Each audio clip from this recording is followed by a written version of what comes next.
Hello students, कैसे हैं आप सब। आई होप आपकी पढ़ाई जो है बहुत अच्छे से चल रही होगी और आप अपनी प्रिपरेशन जो है बहुत अच्छे ढंग से कर रहे होंगे, क्योंकि अब आपके पास समय जो है बहुत कम है ना। तो चलिए बिना टाइम वेस्ट किए हम लोग जो है कुछ नया पढ़ते हैं और टॉपिक का नाम है स्टैटिस्टिक्स, है ना। और इस स्टैटिस्टिक्स को स्टैटिक्स बोलेंगे हम, है ना। प्रोनाउंसिएशन सबका जो है थोड़ा सा चेंज हो जाता है कभी कभी बोलते बोलते, तो मैं जो है स्टैटिक्स बोलता हूँ, है ना। तो चलिए हम पढ़ते हैं कि क्या है। तो सवाल ये उठता है कि भाई हम स्टैटिक्स जो है वो क्यों पढ़ते हैं, क्या कारण है स्टैटिक्स पढ़ने का। तो मेन रीज़न ये है कि आपने क्लास 9th वगैरह में पढ़ रखा होगा कि कोई डाटा है, उस डाटा को जो है आपको रिप्रेजेंट करना है, तो ग्राफिकली रिप्रेजेंट किया जाता है डाटा को। तो डाटा अच्छे से जो है रीड हो सके, हम उसको अच्छे से पढ़ सकें, है ना, ज़्यादा दिमाग ना लगाना पड़े, है ना। एक बार डाटा को देखें और समझ जाए कि इसमें क्या दिया हुआ है, तो वो तो एक ग्राफिकल रिप्रेजेंटेशन हो गया, ठीक है।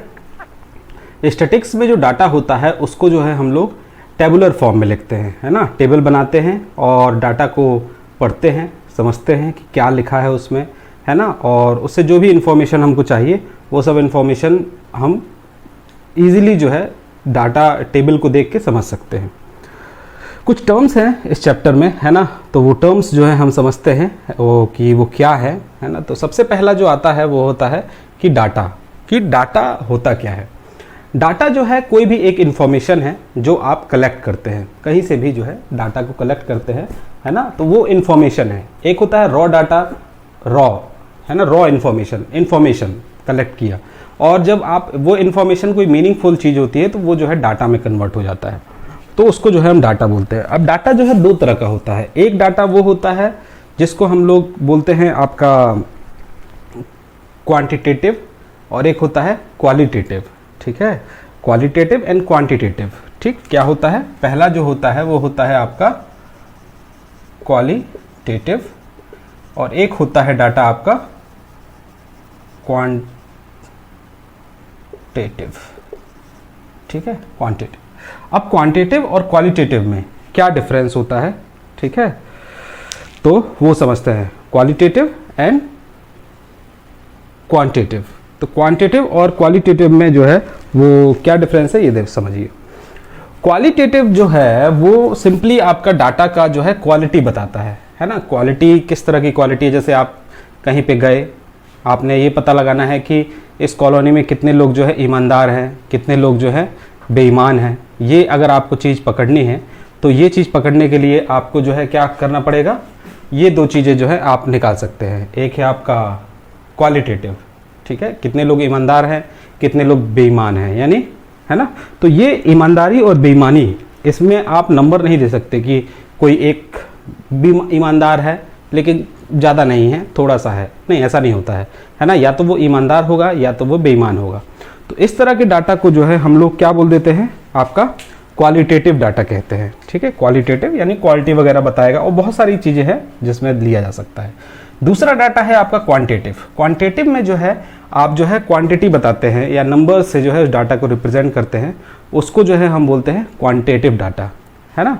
तो क्वांटिटेटिव में जैसे मैंने बोला कि क्लास में 10 मार्क्स पाने वाले बच्चे कितने हैं, तो 5 बच्चे हैं, 8 बच्चे, तो नंबर दे सकते हैं आप, उसको जो है हम लोग क्वांटिटेटिव बोलते हैं। तो ये जो है आपका डाटा हो गया, ठीक है।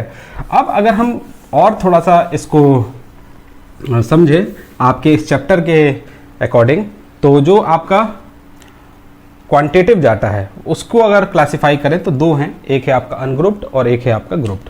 सवाल उठता है अनग्रुप्ड क्या होता है। अनग्रुप्ड डाटा वो डाटा होता है जो सिंपली आप डाटा कलेक्ट करते हैं, है ना, वो जो है अनग्रुप्ड डाटा होता है। जैसे मैंने बोला कि एक क्रिकेट मैच में एक प्लेयर है ना, तो 5 मैच खेलने में उसने हर मैच में कितना कितना स्कोर किया, है ना। 5 मैच उसने खेले तो 5, 10, 15, 12, 50 और 100 और 150, इस तरह से जो है उसने डाटा को 5 मैचों में इतने रन जो है, रन्स जो है 5 मैच में इतने रन बनाए, ये मैच है, ठीक है, और ये रन है। तो ये जो डाटा होगा ये अनग्रुप्ड डाटा है, इसकी आपने कोई भी ग्रुपिंग नहीं की, ठीक।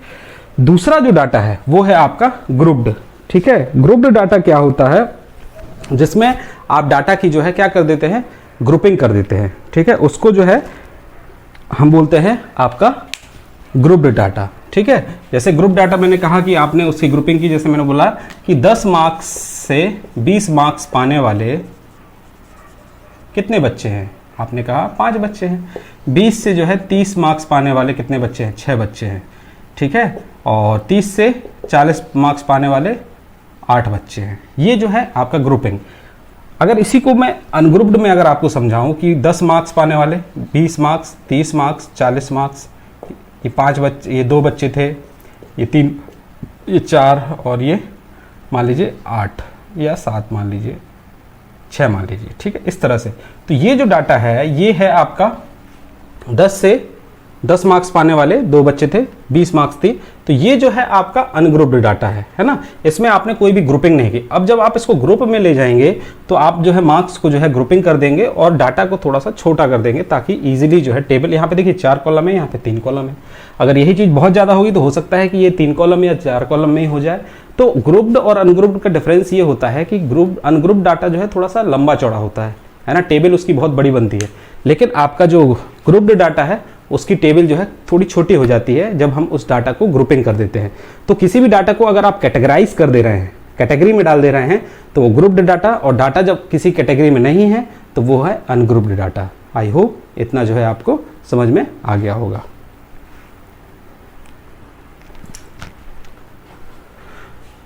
Now come to the next one. तो जब हम एक टेबल बनाते हैं, है ना, जब हम इस चैप्टर में स्टैटिक्स में जब इस चैप्टर में हम क्या एक टेबल बनाएंगे, तो टेबल बनाएंगे तो उसमें जो है सबसे पहले ये आता है कि हम क्या इंफॉर्मेशन कलेक्ट कर रहे हैं, है ना, इंफॉर्मेशन क्या कलेक्ट करें। जैसे मैंने एक क्लास में बोला कि मार्क्स का डाटा कलेक्ट करना है कि 10 मार्क्स, 20 मार्क्स, 30 मार्क्स, 40 मार्क्स, है ना, तो ये डाटा कलेक्ट करना है। तो इस डाटा में जब मैं मार्क्स कलेक्ट करूंगा, है ना, जब मैं मार्क्स की बात करूंगा कि भाई 10 मार्क्स, 20 मार्क्स, 30 मार्क्स और 40 मार्क्स, ये स्टूडेंट के मार्क्स हैं। अब उन्होंने कहा कि ऐसे कितने नंबर ऑफ स्टूडेंट्स हैं, नंबर ऑफ स्टूडेंट्स, ऐसे कितने नंबर ऑफ स्टूडेंट्स हैं जिनके 10 मार्क्स है। तो मैंने कहा कि 5, फिर इसके मैंने 6, इसके 7, इसके 8, इतने मैंने बोल दिया कि भाई इतने हैं number of student.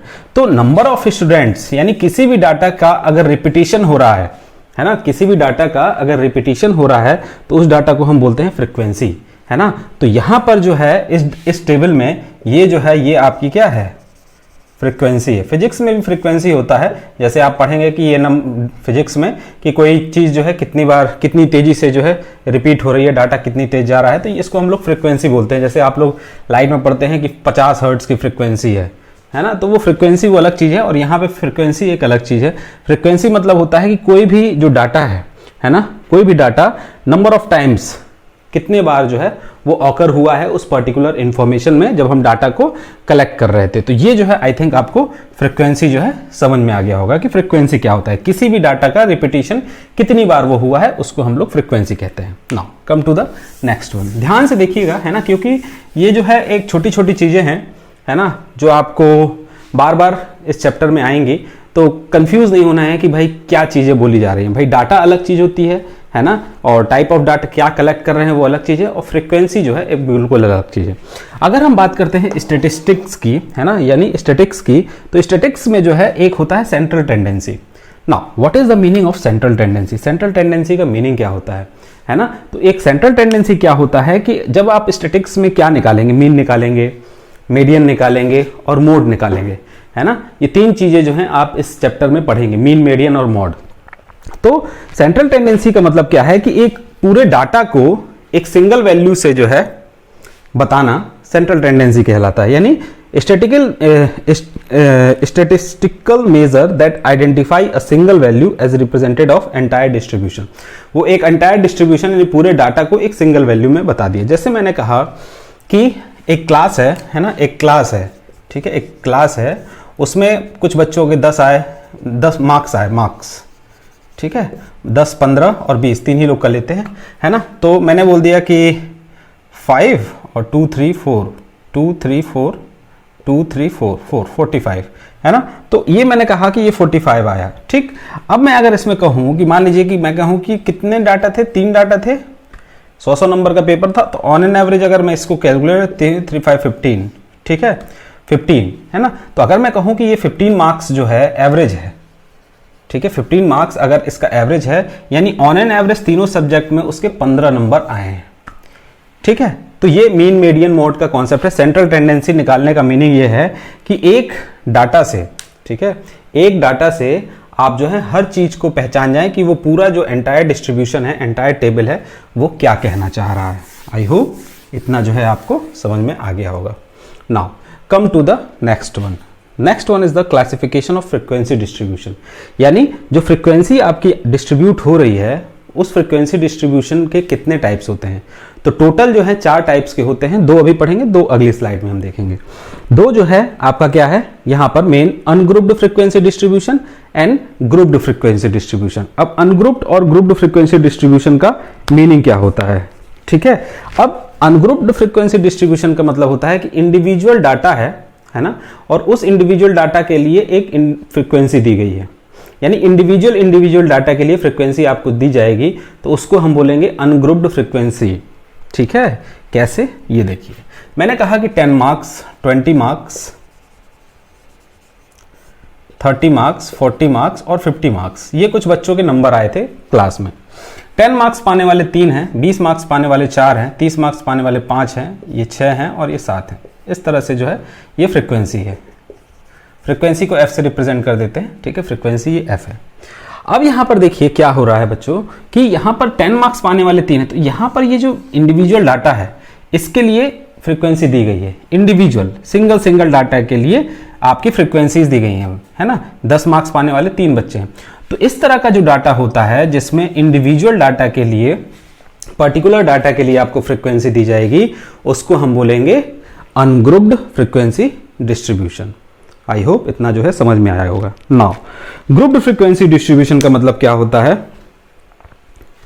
Grouped frequency distribution का मतलब क्या होता है कि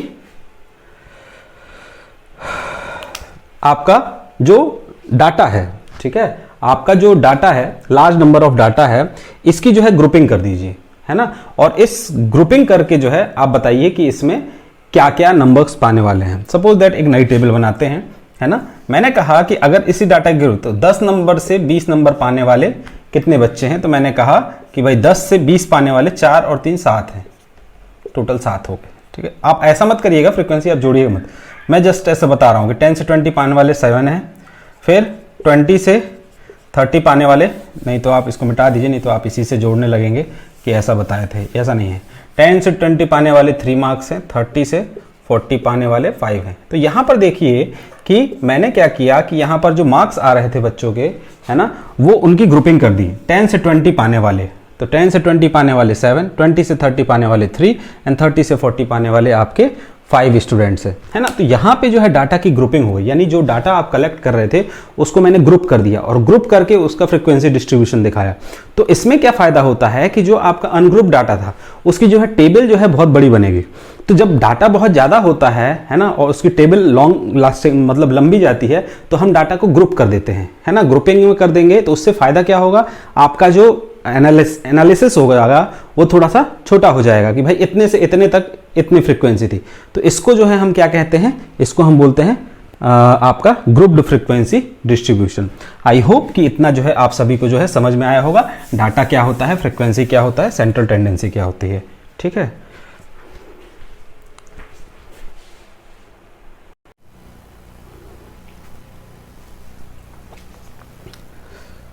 तो इतना जो है आपको समझ में आ गया होगा, और चलिए तो हम आगे समझते हैं कि नेक्स्ट टॉपिक क्या है आपका। नेक्स्ट टॉपिक है, 2 फ्रीक्वेंसी और होते हैं, है ना। एक होता है रिलेटिव फ्रीक्वेंसी और एक होता है आपका क्यूमुलेटिव फ्रीक्वेंसी। चलिए हम समझते हैं रिलेटिव फ्रीक्वेंसी क्या होता है। रिलेटिव फ्रीक्वेंसी जो है एक परसेंटेज है, यानी जो आपका डाटा दिया गया है ना, वो डाटा पर्टिकुलर का परसेंटेज क्या है उस पूरे डाटा में। जैसे देखिए मैंने कहा कि आपके मार्क्स थे, मैं ये रिलेटिव बता रहा हूं, ठीक है। आपके मार्क्स हैं 10 मार्क्स, 20 मार्क्स, 30 मार्क्स, 40 मार्क्स पाने वाले बच्चे हैं, 3, 5, ये इस तरह से जो है ये आपका फ्रीक्वेंसी दिया गया है, ठीक है। अब मैंने कहा कि जो रिलेटिव फ्रीक्वेंसी होती है वो क्या होती है कि the proportion of total number of observation associated with each category, यानी इसका प्रोपोर्शन क्या है, यानी 10 मार्क्स पाने वाले बच्चों का क्या प्रोपोर्शन है। तो वो क्या होता है, इस पूरे फ्रीक्वेंसी में जैसे 3 to 5, 5, 5, 5 + 5 10, इस टोटल फ्रीक्वेंसी कितनी हो गई 10 है।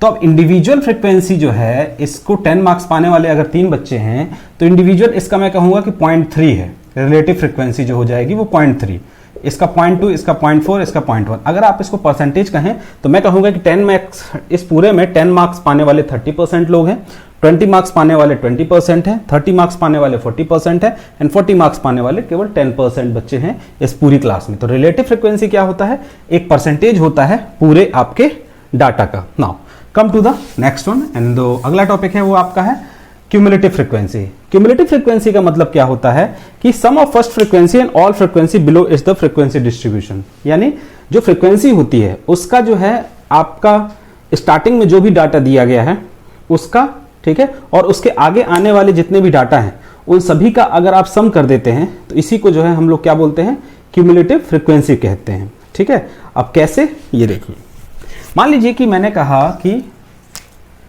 मार्क्स हैं ये आपके कुछ, ठीक है, मार्क्स हैं 10 से 20 मार्क्स पाने वाले, सपोज दैट 5 लोग थे, 20 से 30 पाने वाले जो है 6 लोग थे, 30 से 40 पाने वाले 7 लोग थे, ठीक है, और 40 से 50 पाने वाले 8 लोग थे। ये कुछ इस तरह से जो है डाटा लिखा हुआ था।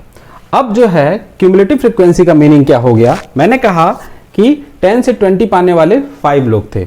अब मैं कहूं अगर अगले नेक्स्ट वाले में कि 20 से 30 पाने वाले, अब इस 20 से 30 को मैं जो है चेंज कर सकता हूं आपका किसमें, क्यूमुलेटिव फ्रीक्वेंसी में। अब क्यूमुलेटिव फ्रीक्वेंसी में कैसे चेंज करेंगे इसको, तो मैं कहूंगा कि इसका CF यानी इसका क्यूमुलेटिव फ्रीक्वेंसी जो है क्या होगा। अब मैं यहां पे इस डाटा को अगर चेंज करूं कि मैंने कहा कि भाई 10 से 20 पाने वाले, ठीक है, 5 लोग थे, ठीक है।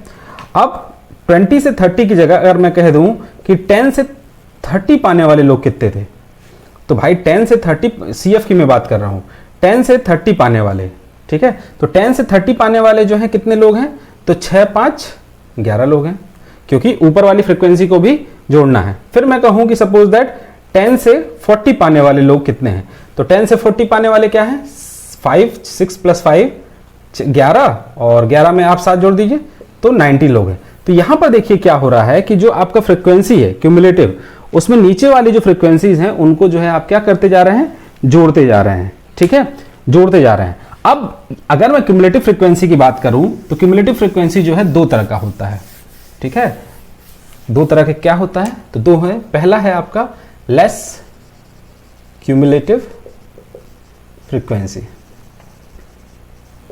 ठीक है, less cumulative frequency. Less cumulative frequency का मीनिंग क्या होता है,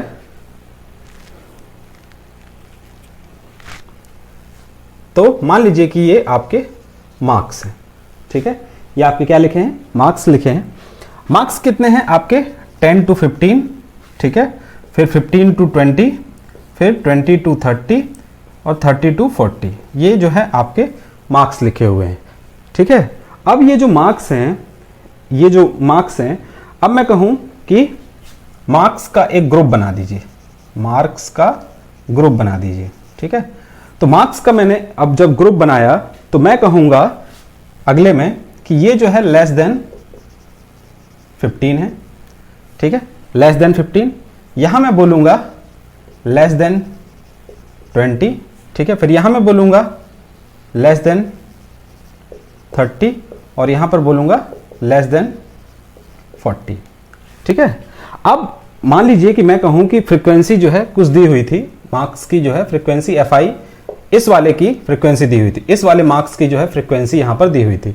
मैंने कहा कि 5 है, फिर ये 10 है, ये आपका 2 है और ये 12 है, ठीक है। इस तरह से जो है आपका दिया हुआ था, ये जो है फ्रीक्वेंसी यहां पर दी हुई थी इसकी मार्क्स की इनिशियल। ये मैंने अपने तरफ से जो है लेस क्यूमुलेटिव फ्रीक्वेंसी पढ़ रहे हैं तो less than 50, less than 20, less than 30, less than 40, ये जो है मैंने इसको जोड़ा।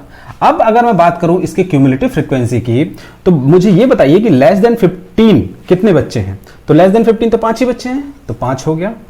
लेस देन 20, अब 20 से छोटे कितने हैं, ठीक है, ध्यान दीजिएगा क्या है, 20 से छोटे कितने हैं, तो 20 से छोटे कितने हैं भाई 10 बच्चे तो 15 से 20 के बीच में थे, और 5 बच्चे वो भी तो हैं जो 20 से छोटे हैं, यानी 10 से 15 के बीच में, तो ये दोनों फ्रीक्वेंसी जो है जुड़ जाएंगे। लेस देन 30 से छोटे कितने हैं, तो भाई ऊपर वाले 2 तो है ही और ऊपर वाले भी 2, तो 15 2 17। फिर लेस देन 40 कितने हैं, तो भाई पूरे सभी जुड़ जाएंगे, ठीक है, तो इसमें 12 जोड़ दीजिए तो ये 29 हो जाएगा, ठीक है। तो इस तरह से जो है आपका क्यूमुलेटिव फ्रीक्वेंसी निकलता है, ठीक है। मतलब इनिशियल फ्रीक्वेंसी जो भी है उस फ्रीक्वेंसी को लेके नीचे की जो भी फ्रीक्वेंसी है उनको अगले वाले में हम लोग जोड़ते जाते हैं। तो ये पहला है आपका क्यूमुलेटिव फ्रीक्वेंसी का टाइप। एक इसमें और है, वो क्या है वो भी जरा समझिए। देखिए अगर ये टेबल समझ में आ जाएगा ना तो बहुत चीजें आसान हो जाएंगी, ठीक है, जब हम लोग अगला टॉपिक मीन पढ़ेंगे, ठीक है। अगला है इसमें आपका ग्रेटर, ठीक है, ग्रेटर क्यूमुलेटिव फ्रीक्वेंसी, ठीक है, ग्रेटर क्यूमुलेटिव फ्रीक्वेंसी। अब सवाल ये उठता है कि ग्रेटर क्यूमुलेटिव फ्रीक्वेंसी जो है वो क्या होता है। तो चलिए यहां पर जो है हम लिखते हैं। यहां पर जो है आपका क्या है, सपोज दैट यहां पर एज दिया हुआ है, मार्क्स की जगह क्या दिया हुआ है आपका एज दिया हुआ है, ठीक है। और एज जो है मान लीजिए कि 10 to 30, ठीक है, 10 to 30 दिया हुआ है।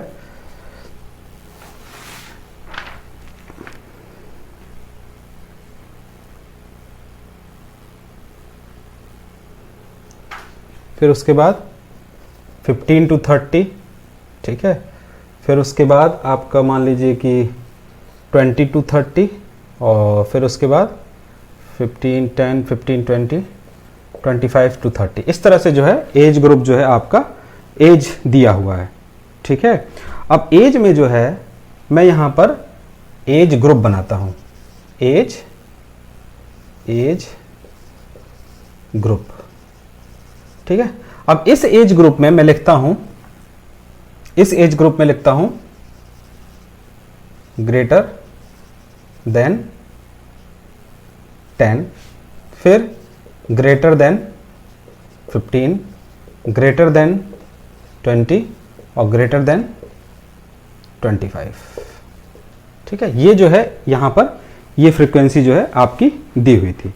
अब मान लीजिए कि यहां पर जो है एज की फ्रीक्वेंसी fi दी गई है, ये 20 है, ये 30 है, ये आपका मान लीजिए कि 40 है और ये आपका 50 है, ठीक है। कुछ इस तरह से जो है डाटा दिया हुआ था। अब आपको जो है क्यूमुलेटिव फ्रीक्वेंसी निकालना है। अब मुझे ये बताइए कि भाई ग्रेटर देन 10 जो है यहां पर लिखा हुआ है, तो इस ग्रेटर देन 10 में जो है कितने मार्क्स फ्रीक्वेंसी बच्चे ऐसे हैं या कितने लोग ऐसे हैं जिनकी 10 से उम्र ज़्यादा है। तो 10 से उम्र ज़्यादा है तो ये सभी ना ऐड हो जाएंगे, 5 4 9 और 9 2 11 और 11 और 3 14, यानी 140 लोग ऐसे हैं। ग्रेटर देन 15 में जो है आपके ये जो है 15-30 ये और बाकी के ये नहीं आएगा। अब ये ऊपर वाला जो है नहीं जुड़ेगा, क्यों? क्योंकि भाई ये 15 से ज़्यादा तो है नहीं है, तो कितना हो जाएगा 5 4 9 और 9 3 12 120।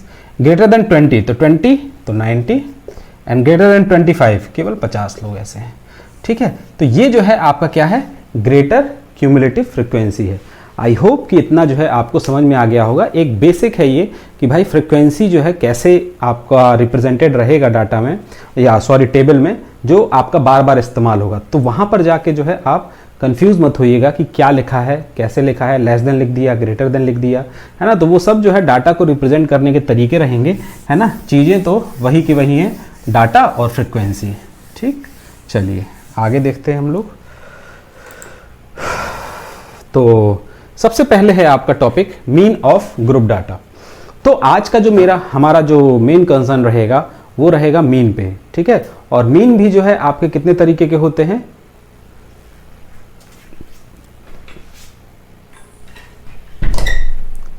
ठीक है। मीन भी जो है आपके कितने तरीके के होते हैं, 3 तरीके के जो है आपके मीन हमको इस चैप्टर में देखना है।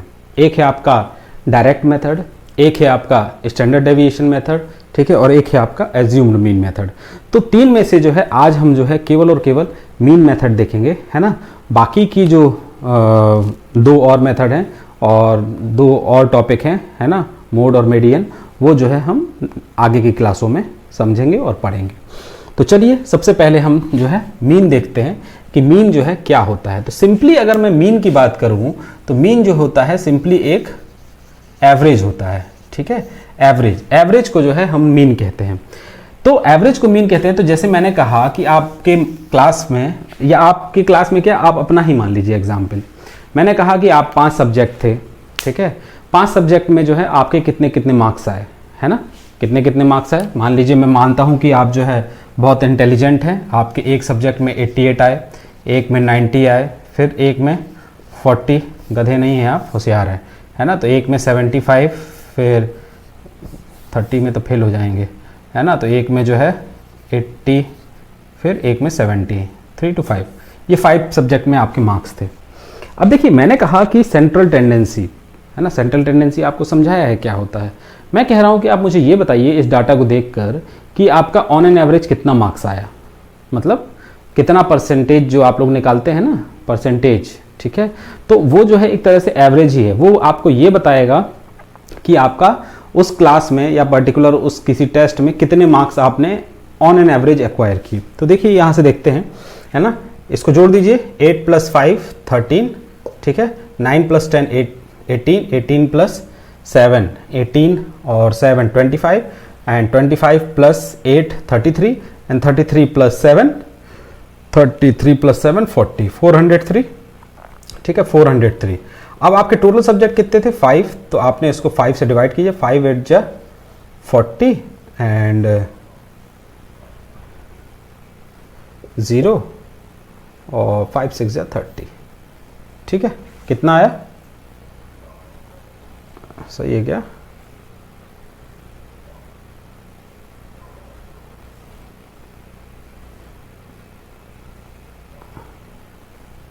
ठीक है ना। तो 80.6, अब 80.6 क्या बता रहा है आपको। देखिए किसी सब्जेक्ट में आपके 75 मार्क्स हैं, किसी सब्जेक्ट में आपके 80 मार्क्स, 70 हैं, किसी में 80 हैं, लेकिन ये ऑन एन एवरेज कितना आ रहा है, 80.6। तो ये 80.6 आपको ये बता रहा है कि इस पूरे डाटा का जो सेंट्रल टेंडेंसी है या फिर एवरेज मार्क्स है आपका, वो 80.6 है। तो मीन जो है वो सिंपली क्या होता है, एक एवरेज होता है, ठीक है, पूरे ऑब्जर्वेशन का एवरेज। अब देखिए इसमें जो है क्या क्या आपको देखने को मिलेगा। सबसे पहले जो है मीन निकालने के लिए आपको डाटा कलेक्ट करना है कि किस तरह का आपने डाटा कलेक्ट किया। वो डाटा जो है हो सकता है कि आपका मार्क्स हो, वो डाटा हो सकता है कि किसी की एज हो, वो डाटा हो सकता है कि आपका जानवरों की संख्या हो, वो डाटा हो सकता है कि टेम्परेचर हो, कुछ भी हो सकता है ना। तो मैंने कहा कि सपोज दैट एक डाटा मैंने क्लास का कलेक्ट किया मार्क्स का, ठीक है। तो मार्क्स का जो डाटा कलेक्ट किया, मैंने कहा कि 10 मार्क्स आए किसी के 30 आए, किसी के 40 आए, किसी के 50 आए, किसी के 60 आए। दिस इज द डाटा, ठीक है। तो ये क्या होता है, ये होता है आपका x1 x2 जो आपकी बुक में लिखा होगा, है ना। ऑब्जर्वेशंस, किस ऑब्जर्वेशंस की आप बात कर रहे हैं। तो ये हो गया आपका ऑब्जर्वेशन xi, ठीक है, जिसमें हमने इसको जो है x1 बोला, इसको जो है x2 बोला, इसको जो है x3 बोला, इसको जो है x4, इसको जो है x5। आई होप इतना जो है आपको समझ में आ गया होगा, है ना। चलिए अब मैंने कहा कि भाई 10 मार्क्स पाने वाले 50 बच्चों का एक क्लास है, तो 10 मार्क्स कोई जरूरी थोड़ा ना है कि एक ही बच्चे का आया होगा, उसमें रिपीटिशन भी हुआ होगा। 10 मार्क्स हो सकता है 2 बच्चे के आ गए हो, 4 बच्चे के आ गए हो। तो वहां पे जो है अगला जो आता है वो आता है आपका फ्रीक्वेंसी, ठीक है, फ्रीक्वेंसी जिसको हम लोग f से रिप्रेजेंट कर रहे हैं, है ना। तो मैंने कहा कि 10 मार्क्स पाने वाले 3 हैं, 30 वाले 4 हैं, ये 5 हैं, ये 6 हैं और ये 2 हैं, सपोज दैट, ठीक है। तो ये जो डाटा होता है ये इसको हम बोलते हैं fi, ठीक है। ये क्या होता है, फ्रीक्वेंसीज होती हैं, ठीक है, फ्रीक्वेंसीज जो हैं ये हैं। तो ये fi, तो इसको हम बोल देंगे f1 f2, ठीक है, ये हो जाएगा f3, ये हो जाएगा f4 और ये हो जाएगा f5। आई होप कि इतना भी आपको समझ में आ गया होगा, ठीक है। अब जो है अगला जो आपका आता है वो क्या है, आपका number of observations and the sum of value of all the observations, ठीक है। अब मैं अगर आपसे कहूं कि भाई ये जो 10 मार्क्स हैं तो उसके जो है टोटल मार्क्स जो हैं वो कितने, ऐसे कितने मार्क्स हैं, मतलब 10 मार्क्स अगर 3 बच्चे के आए हैं तो टोटल कितने मार्क्स हो गए वो, तो टोटल मार्क्स हो गए आपके भाई 10 इंटू 3, भाई 10 करके 3 बच्चों के आए तो टोटल जो हो गया ये हो गया 30, ठीक है, कितना हो गया 30, फिर ये ऐसे इसमें 30 इंटू 4 ये कितना हो गया 120, फिर 40 इंटू 5 ये हो गया 200, फिर 6 इंटू 5 ये हो गया 300 और 6 इंटू 2 ये हो गया 120। अब ये वाला जो है ये है XI और FI, ठीक है, इसको हम क्या बोलते हैं XI और FI, है ना, यानी X1 है, अगर 1 है यहाँ पर तो यहाँ पे भी 1 होगा, तो ये वाला जो डाटा है ये है X1 और F1, ठीक है, ये डाटा है X2 F2, ये डाटा है X3 F3, ये डाटा है X4 F4 और ये डाटा है X5 और F5। आई होप कि इतना जो है समझ में आ गया होगा। तो ये जो है आपका क्या हो गया नंबर ऑफ ऑब्जर्वेशंस, ठीक है, फिर उसके बाद ये प्रोडक्ट है, ठीक है, ये क्या है आपका प्रोडक्ट, यानी टोटल मार्क्स का जो प्रोडक्ट है वो ये आता है। फिर उसके बाद जो है हमको टोटल इसका सम निकालना है, क्या किसका सम है, ठीक है, तो सम ऑफ ऑब्जर्वेशंस, ठीक है, जितने भी ऑब्जर्वेशंस आप ले रहे हैं, है ना, उसका सम, और ये टोटल नंबर ऑफ ऑब्जर्वेशंस, यानी ये टोटल नंबर ऑफ ऑब्जर्वेशन है, कितने ऑब्जर्वेशंस हैं टोटल, इनका टोटल करिए, तो कितने हैं नंबर ऑफ ऑब्जर्वेशन, 5 + 4 9, 9 + 3 12, 12 + 6 18, 18 + 2 20। तो ये जो हो गया टोटल नंबर ऑफ ऑब्जर्वेशन, यानी आपके डाटा में कितने बच्चों का जो है कैलकुलेशन किया जा रहा है वो जो है नंबर ऑफ ऑब्जर्वेशन हो गया, ठीक है। फिर उसके बाद the sum of values of all the observations, यानी जितने भी ऑब्जर्वेशंस हैं उनकी वैल्यूज का सम, ठीक है, भाई टोटल वैल्यू इसकी कितनी हो गई 30, इसकी टोटल वैल्यू कितनी हो गई 120, तो इसका सम 120 + 30 कितना हो जाएगा 150, 150 + 200 350, 350 + 300 650, 650 + 120 750 एंड 750 + 20 770, ठीक है। अब ये जो डाटा आया ये आया आपका समेशन ऑफ XI FI, ठीक है, ये क्या आ गया समेशन ऑफ XI और FI, और यहां जो डाटा आया है ये है आपका समेशन ऑफ FI, ठीक।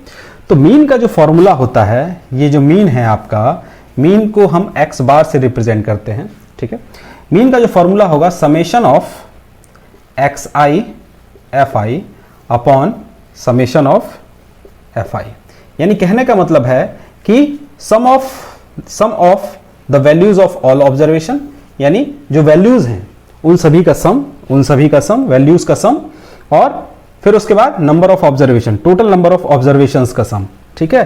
तो क्या हो जाएगा 770 अपॉन कितना है आपका 20, इससे इसको काट देंगे 2 3 = 6 और 2 5 10 2 7 12 2 7 2 8 = 16 एंड 2 5 = 10, तो ये कितना आ जाएगा 38.5 जो है ये आपका मीन आ जाएगा। आई होप कि इतना जो है आपको समझ में आया होगा कि मीन जो है वो क्या होता है। मीन सिंपली जो है आपका एवरेज होता है। मैंने आपके फॉर्मूले को एक एग्जाम्पल के थ्रू जो है पूरी कोशिश की है आपको समझाने की कि आपका मीन जो है क्या होता है। आई होप कि इतना जो है आपको समझ में आ गया होगा, है ना। तो अगर आ गया है तो क्या करिए, पढ़िए और आगे पढ़िए, मेहनत करिए कुछ अच्छा करने की, है ना। चलिए अब जो है हम अगला टॉपिक देखते हैं, क्या है वो।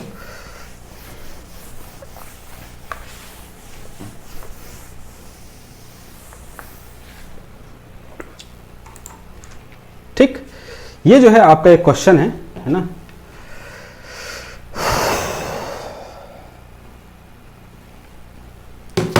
ठीक, ये जो है आपका एक क्वेश्चन है और इसमें जो है देखिए सब कुछ निकाल के रखा गया है ना। ज़्यादा मेहनत नहीं करना है भाई। मार्क्स ऑफ 10 दिया है, नंबर ऑफ स्टूडेंट दिए हैं, मार्क्स 10 20। अब ये देखिए ये जो है आपका, अगर मैं पूछूं कि ये ग्रुप्ड फ्रीक्वेंसी डिस्ट्रीब्यूशन है कि अनग्रुप्ड फ्रीक्वेंसी डिस्ट्रीब्यूशन है, ठीक है, दिमाग लगाइए, ठीक है, सोच लीजिए थोड़ा सा, है ना।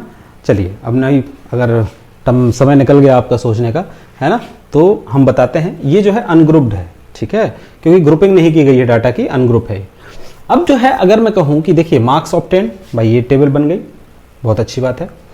नंबर ऑफ स्टूडेंट्स, इतने इतने मार्क्स पाने वाले थे ये बच्चे हैं, 1 1 1, इन सब का टोटल कर दिया तो ये आपका 30 आ गया। फिर उसके बाद FI/XI है ना, तो FI/XI जो है इन दोनों का प्रोडक्ट यहाँ पर लिखा हुआ है और उसका टोटल दिया हुआ है। बोला गया है कि इसका मीन फाइंड आउट करिए, बहुत ही आसान है।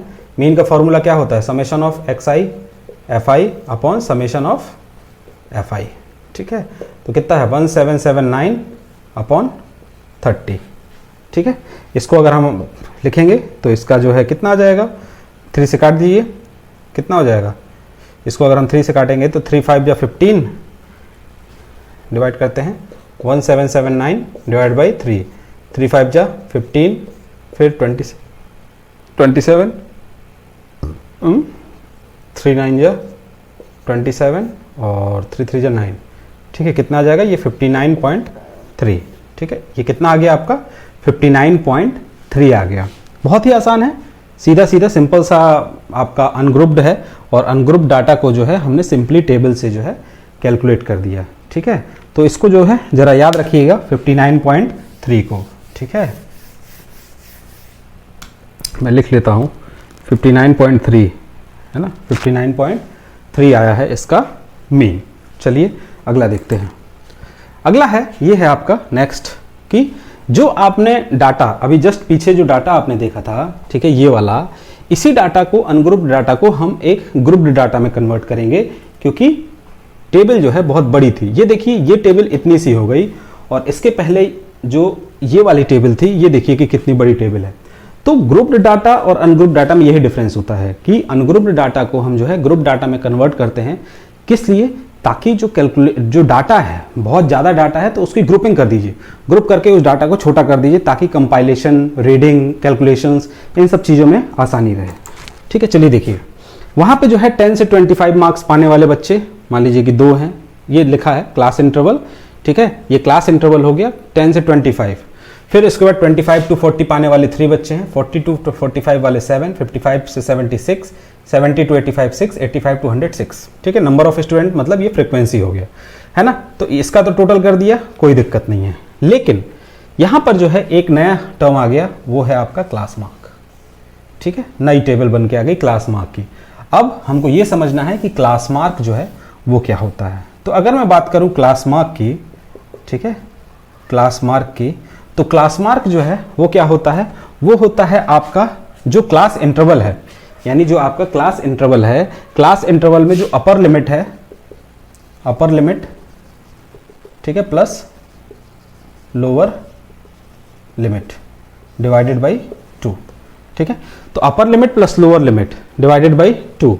तो अगर बात करें कि 10 और 25 की, तो 10 और 25 की, तो 10 प्लस 25 अगर करेंगे और डिवाइडेड बाई 2 तो कितना हो जाएगा, ये 35 डिवाइडेड बाई 2 तो कितना हो जाएगा, 3 1 जा 3, और सॉरी 2 1 जा 2, 2 7 जा 14 और 5 17.5, ठीक है।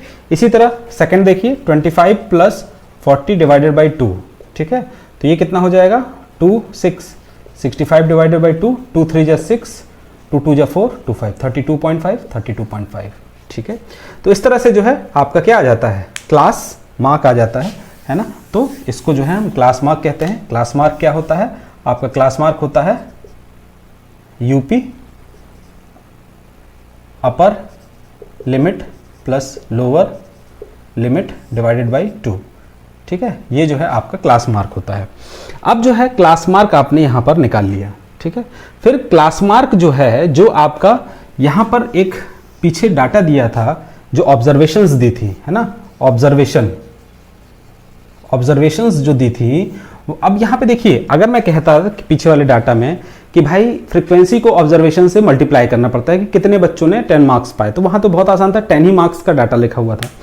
अब यहां पर जो है 10 से 25 की रेंज लिखी है, तो इस फ्रीक्वेंसी को आप किससे मल्टीप्लाई करेंगे, 10 से, 25 से, 12 से, 20 से, 22 से, 24 से। तो उसने कहा कि हम इस पूरे की एक बीच की वैल्यू ले लेते हैं कोई भी, है ना, और उस बीच की वैल्यू से जो है इस फ्रीक्वेंसी को मल्टीप्लाई। तो क्लास मार्क क्या है, इस क्लास इंटरवल का एक मिडिल वैल्यू है, ठीक है, इसका मिडिल वैल्यू है, इन सभी का जो है मिडिल वैल्यू जो है लेके और फिर उसको जो है इनने इसमें मल्टीप्लाई कर दिया एफ आई एक्स आई, ठीक है, और एफ आई एक्स आई निकाल के उन सब का टोटल कर दिया और फिर जो है यहाँ पर मीन निकाल लिया एक्स बार। तो यहाँ पर जो mean F I x I upon summation of F I, देखिए यहाँ पर वही चीज आ रही है मीन निकालने के लिए, ऊपर जो रहेगा आपका वही है एफ आई एक्स आई, लेकिन आपको एक्स आई फाइंड आउट करना पड़ेगा। तो जब भी आपको जो टेबल दी गई है उसमें अगर क्लास इंटरवल दिया गया है ना, क्लास इंटरवल अगर दिया गया है तो ध्यान रखिएगा कि उसमें आपको क्लास मार्क निकालना पड़ेगा, ठीक, क्लास मार्क निकालिए, देन आफ्टर दैट आप एक्स आई एफ आई जो है निकालिए ताकि आप पूरे डाटा का समेशन कर सके क्या है, ठीक है। तो ये कितना हो जाएगा 1860 अपॉन 30, तो इससे इसको काटेंगे 2 6 18 एंड 3 2 6, सॉरी 3 6 18 एंड 3 2 6, 62 आ गया। अब देखिए यहाँ पर एक चीज है, ठीक है, पीछे वाला जो हमने कैलकुलेशन निकाला था उसमें जो डाटा आ रहा था वो कितना आ रहा था 59.3, मीन जो आ रहा था, सॉरी यहाँ पे लिखते हैं, ठीक है, पीछे वाले में मीन कितना आ रहा था एक्स बार 59.3 आ रहा था और इसमें जो मीन आ रहा है वो कितना आ रहा है 62 आ रहा है। अब देखिए यहाँ पर डाटा सेम, सब कुछ सेम, ठीक है, लेकिन हमने जो है मीन की वैल्यू जो है दोनों में अलग अलग आ रही है। तो ऐसा क्या हो गया कि मीन की वैल्यू दोनों में अलग अलग आ रही है? ऐसा इसलिए हुआ है कि हमने एक्यूरेट डाटा नहीं लिया है, हमने जो है एक एवरेज डाटा लेके इसका मीन निकालने की कोशिश की है। भाई ये एवरेज है ना भाई, ये एक्चुअल तो पता नहीं है कि आपके ये 2 स्टूडेंट हैं उसके 10 मार्क्स आए हैं कि 25 मार्क्स आए हैं। हो सकता है कि दोनों बच्चों के 10 मार्क्स आ गए हों, हो सकता है कि दोनों के 25 आ गए हों। तो अगर दोनों के 10 मार्क्स आ गए हैं तो यहाँ पे 20 होना चाहिए था, 20 मार्क्स टोटल, लेकिन यहाँ पे तो जो है 17.5 लिया है। हो सकता है कि दोनों बच्चे के 25 मार्क्स आ जाए तो ये तो 50 हो जाना चाहिए, लेकिन यहाँ पे तो 17.5 ही है।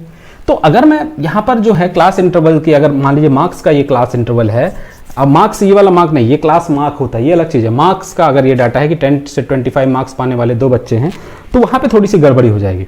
तो मैं यहाँ पे ये आपको समझाना चाह रहा हूँ कि जो पीछे था, जो अनग्रुप्ड डाटा का आपका मीन निकाला गया था वो बिल्कुल करेक्ट है, यानी ये बिल्कुल एक्यूरेट मीन है, ठीक है। और ये जो है, ये वाला जो है, जो आप इस वाले से निकाल रहे हैं, इसको जो है हम लोग एज्यूम्ड कहते हैं, मान लिया जाता है, अप्रोक्सीमेट है ना, एग्जैक्ट नहीं है, अप्रोक्सीमेट है, ठीक है। तो आई होप कि इतना जो है आपको समझ में आया होगा कि क्या जो है हमने पढ़ा आज मीन निकालने की मेथड। आगे की क्लासों में जो है हम जो है क्या करेंगे, अगले टॉपिक पे पढ़ेंगे कि और भी मीन निकालने की मेथड्स होती हैं, जैसे कि आपका एज्यूम्ड मेथड होता है और स्टैंडर्ड डेविएशन मेथड होता है ना, तो उसको हम लोग नेक्स्ट क्लास में देखेंगे। आई होप कि इतना जो है आपको समझ में आया होगा। अगर पूरे लेक्चर में कोई भी मिस्टेक है ना, कहीं पे अगर कोई गलती हुई है तो प्लीज़ कमेंट सेक्शन में ज़रूर बताइएगा, ताकि मैं उस गलती को जो है रेक्टिफाई कर सकूं, है ना। और अगर कोई भी आपको प्रॉब्लम है तो भी ज़रूर जो है पूछिए, है ना। आगे आने वाले दिनों में हम कुछ दिनों में जो है सीरीज़ चालू करेंगे जिसमें जो है आपके प्रीवियस ईयर के क्वेश्चंस को सॉल्व कराएंगे हम, है ना।